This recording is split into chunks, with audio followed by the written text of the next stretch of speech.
There are several organizations here in Tucson that are asking for money even though they shouldn't be because they lost their tax break status, even though on their websites they're calling them tax write-offs. There were thousands of nonprofits in southern Arizona, all with different causes, but more than 100 of them in Tucson ended up on this list. We uncovered this list from the IRS that shows nonprofits that have had their tax-exempt status revoked. Of those that ended up on here, many still had active websites asking for donations, including In My Shoes, which helps foster kids, Ethan's Buddies promotes water safety, and Foundation for Animals in Risk is a no-kill shelter. I think it's every charity's obligation when they're soliciting publicly from the community that they have their house in order. Almost 5 years ago, laws were changed so that if a nonprofit does not fill out a Form 990 for 3 years in a row, their tax-exempt status automatically gets taken away.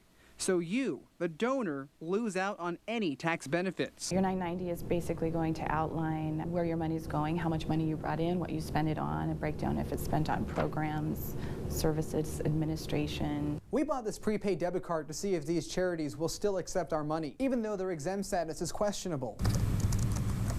We're going to donate a small amount of money to a few of those organizations.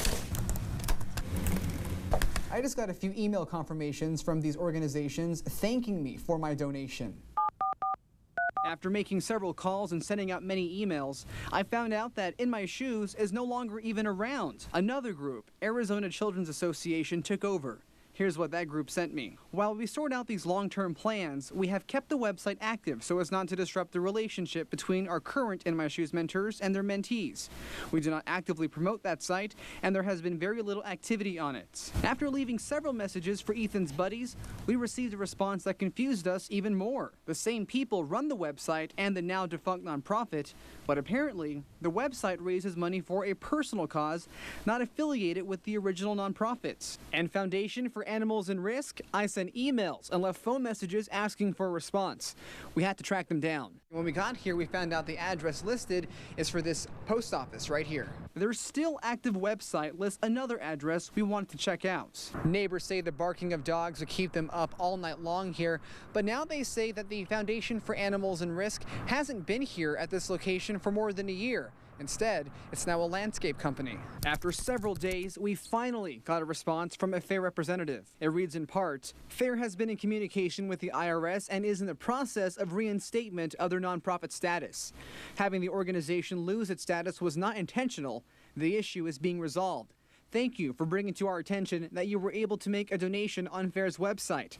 It was an oversight and FAIR is working to resolve that. It could be just a mistake or an oversight on the part of the charity. Compassionate Journeys is one of those agencies caught in the crosshair. So how much does your organization bring in with donations? We've averaged about $40,000 a year in donations, and all of those have gone toward the projects that we're doing. Executive Director Amanda Larson's organization sends aid to a village in West Africa. The bigger goal is that we're building a home for trafficked children there who are rescued off Lake Volta, who are currently working in the commercial fishing industry.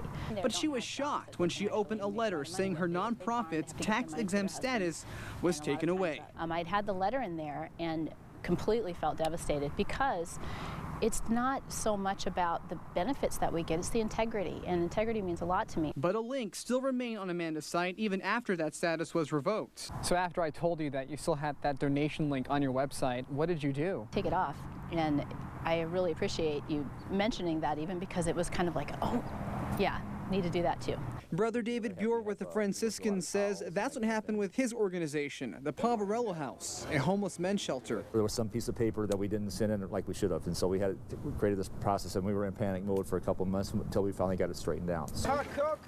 Brother Buer says his organization spent hundreds getting reinstated with the IRS a few months ago, and they sent us this document as proof. I really feel bad about it because we're grateful for every dollar that people donate to us to help keep our doors open. We do a lot with a little bit of funds.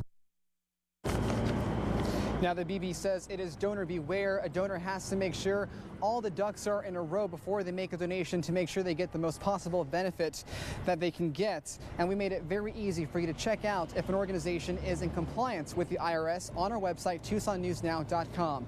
For now, reporting live, I'm Colton Shone, KOLD News 13, live local late breaking. All right, thank you so much, Colton.